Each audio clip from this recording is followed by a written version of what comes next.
Bismillahirrahmanirrahim. Yang saya hormati Bapak Profesor Dr. Romansa Sahbudin SE MSc selaku Dewan Pembimbing.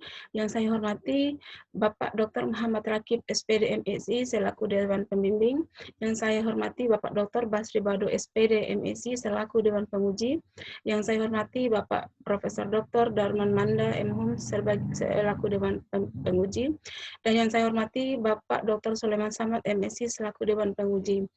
Syukur alhamdulillah atas ridha Allah, atas nikmat dan kesehatan dan kesempatannya, sehingga pada kesempatan ini saya akan mempresentasikan proposal penelitian saya yang berjudul Potensi Kota Makassar sebagai Kota Wisata Kuliner menuju Kota Kreatif, menuju Makassar Kota Kreatif.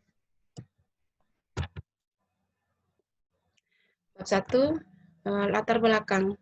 Dalam pembangunan ekonomi, khususnya di era otonomi daerah, sektor pariwisata memegang peranan yang sangat penting karena menjadi salah satu sumber percepatan ekonomi daerah. Dan salah satu jenis wisata yang sedang digandrungi belakangan ini adalah wisata kuliner. Kenapa? Karena seperti kita ketahui bahwa kemajuan ilmu pengetahuan dan teknologi telah membawa dampak yang besar bagi masyarakat, sehingga mereka berada dalam posisi persaingan yang begitu ketat. Mereka berupaya semaksimal mungkin untuk memenuhi hajat hidupnya dan rela bergelut dengan berbagai macam kesibukan, pada kesibukan pekerjaan, jabatan, atau usaha, atau apapun.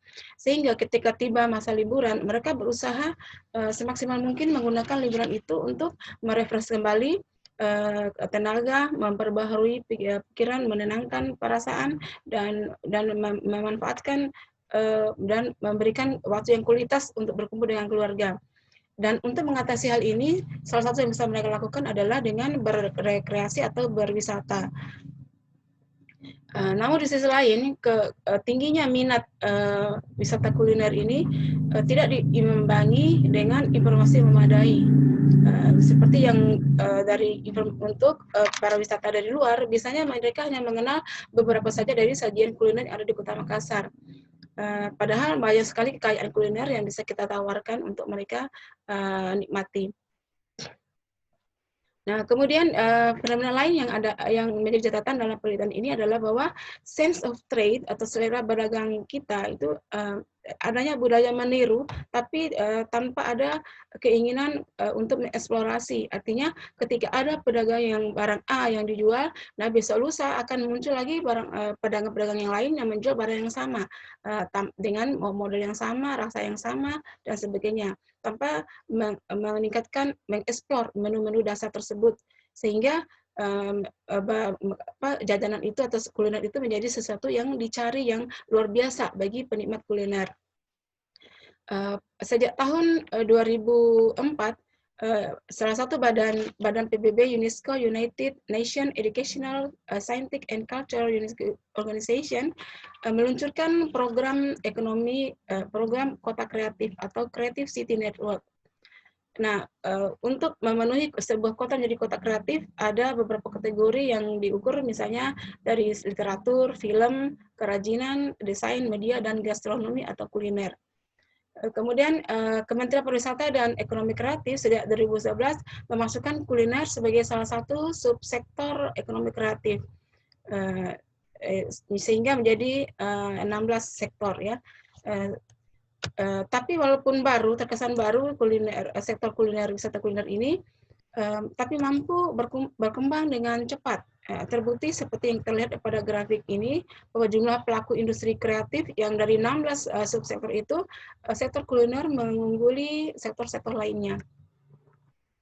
Nah, kemudian dengan dimasukkannya wisata kuliner ini dalam subsektor ekonomi kreatif, diharapkan khusus untuk Kota Makassar bisa dikembangkan sebagai kota wisata kuliner dan menjadi salah satu tiket Makassar menjadi kota kreatif. Kemudian dari paparan di atas tadi, maka peneliti merumuskan ada 3 rumusan masalah. Yang pertama, kuliner apa saja yang dapat dikembangkan dalam mendukung Kota Makassar sebagai kota wisata kuliner. Kemudian, hambatan apa saja yang dihadapi dalam mengembangkan wisata kuliner di Kota Makassar. Dan yang ketiga, bagaimanakah peran wisata kuliner dalam mendukung Kota Makassar menuju kota kreatif. Nah, bab kedua, ya, tinjauan pustaka. Yang pertama, ada konsep pariwisata dan wisata kuliner. Pariwisata berasal dari, secara etimologi terdiri dari kata bahasa Sanskerta yang terdiri dari dua kata, itu pari yang berarti berulang-ulang dan wisata artinya perjalanan. Jadi wisata itu artinya perjalanan yang berulang-ulang atau bepergian. Kemudian Asosiasi Pariwisata Kuliner Internasional atau International Culinary Tourism Association memberi definisi wisata kuliner adalah kegiatan makan dan minum yang unik dan dilakukan oleh setiap pelancong yang berwisata. Kemudian yang berikutnya ada konsep kota wisata kuliner. Berbicara tentang kota wisata kuliner, mungkin kita akan bertanya, seperti apakah kriteria yang harus dipenuhi oleh sebuah kota yang disebut dengan kota wisata kuliner.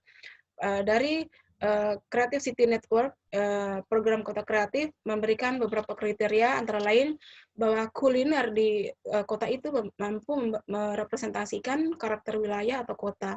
Kemudian bahwa kuliner di kota itu mempunyai komunitas-komunitas tertentu dan restoran-restoran tradisional, kemudian penggunaan bahan baku yang dengan basic bahan baku lokal, kemudian pemahaman teknik memasak tradisional yang bisa bertahan, sampai pada adanya upaya pengembangan apresiasi masyarakat, sosialisasi mengenai nutrisi yang baik sampai di lembaga pendidikan.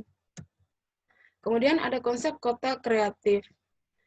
Kuliner adalah salah satu kategori seperti yang dijelaskan di depan, bahwa kuliner salah satu kategori dalam ekonomi kreatif yang ditentukan oleh UNESCO dalam membangun dan mengembangkan kota kreatif. Namun ada persyaratan atau 10 prinsip yang ditetapkan agar sebuah kota itu bisa memenuhi kota kreatif. Yang pertama, misalnya welas asih, inklusif, kota itu adalah pelindung HAM, kemudian kota itu adalah pemulia kreativitas, kemudian kota itu tumbuh bersama lingkungan lestari, pemelihara kearifan sejarah, pemenuhan kebutuhan dasar masyarakat, kemudian kota itu memanfaatkan energi terbarukan sampai pada penyedia fasilitas umum yang layak. Kemudian ada konsep analisis SWOT.